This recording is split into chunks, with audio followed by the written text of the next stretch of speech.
Good afternoon. Today's topic is what is money? And this is foundational, really, to every discussion about investing, raising money as an entrepreneur, understanding financial systems like capitalism or other approaches to financial systems. And so let's get down to the basics because money is the foundational element from which everything else is built.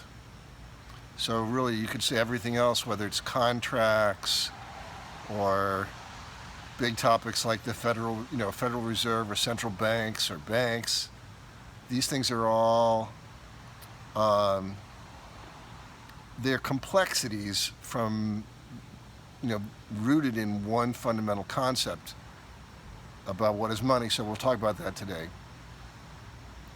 So some of us think of money, well, it's something you can count. You get a stack of coins or a stack of bills.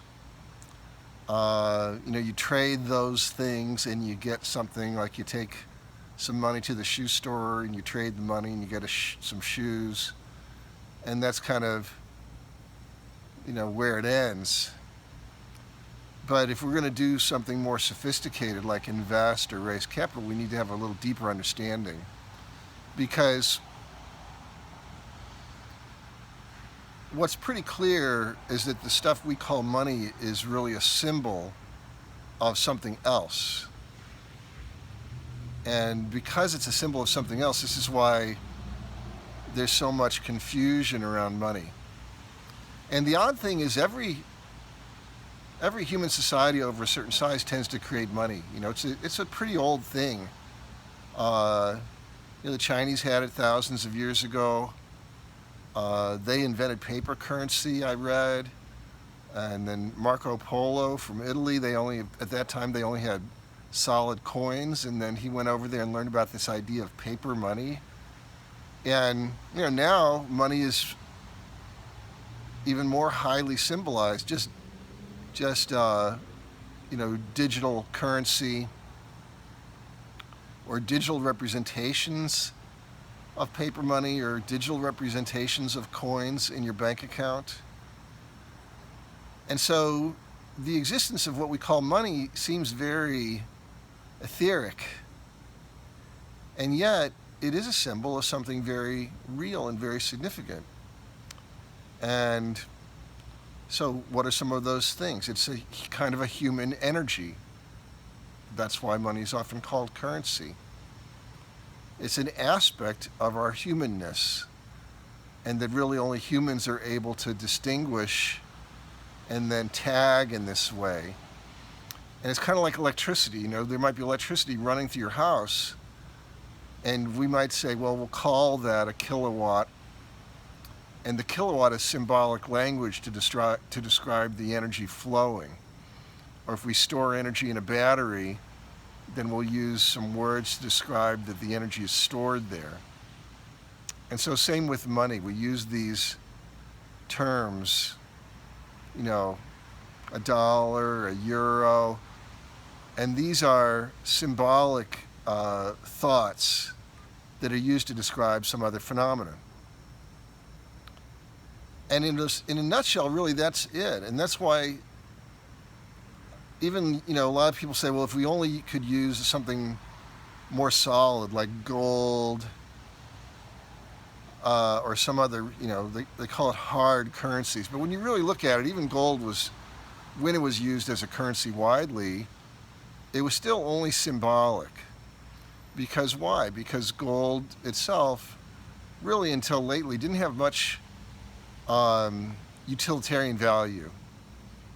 Like, you can't drink it, you can't eat it. So to a human being, its value is still secondary, derivative, you might say, of real value.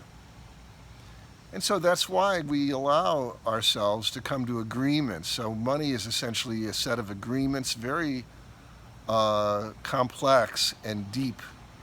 So a piece of currency is really it's one set of agreement between maybe if I'm going to buy something from you at a market, and in that moment we have a general agreement on the value of that, but that value is shifting. There's a world currency exchange, and then the people that make the money, they will tinker with the value. And this is another reason why people are uncomfortable often with money, because at the end of the day, if we look at money systems going back to the beginning of the whole notion, it was run by the kings and the powerful people. So, human beings live in a kind of animal hierarchy. And so at a certain level, all money is tied back to that hierarchy. And again, usually the people involved with creating the coin of the realm, they were the most violent. They were the alpha animal. And so to some level, we know when we're handling money, we're kind of exposing ourselves to that kind of hierarchy. And as human beings, we've got something more than basic animals. I assume, I've been told, I don't really know for sure because I haven't interviewed any of them personally. But we certainly have the capability of thinking that we'd like to be free, that we'd like to not be under the rule of the king or the power structure that is in charge of some of the basic core essence of the value of this symbol. So I think that's a good foundational start. And the thing about human beings, because we have more than one capacity, we do have the capacity to be violent, but we also have the capacity to live in peace with each other. And that's something that, again, I think if we look at, say, a group of walruses, there's a fundamental fight for domination,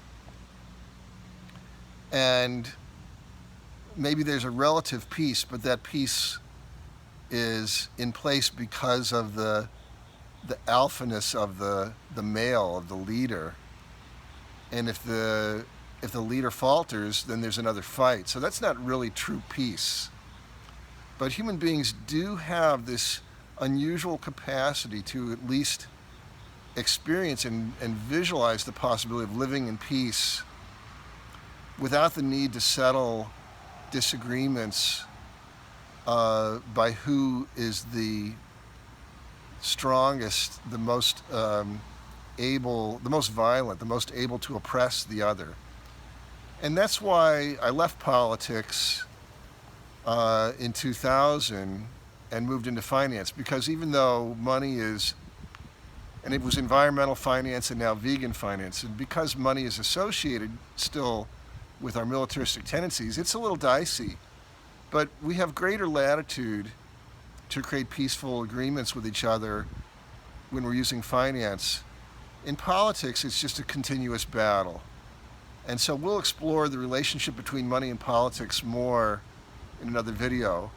But I think that gives you a nice set of frameworks about how to view money. It's really symbolic of something else. When we look closely at that something else, we see that there's a lot of latitude to use money in a way to create a new culture, regardless of the people who are in charge of the money systems today. And I like to say, if we relegate this responsibility to those who do the things we don't like, if we don't like the Wall Street financiers, if we relegate that authority, that responsibility to those people, what do we expect to get ourselves?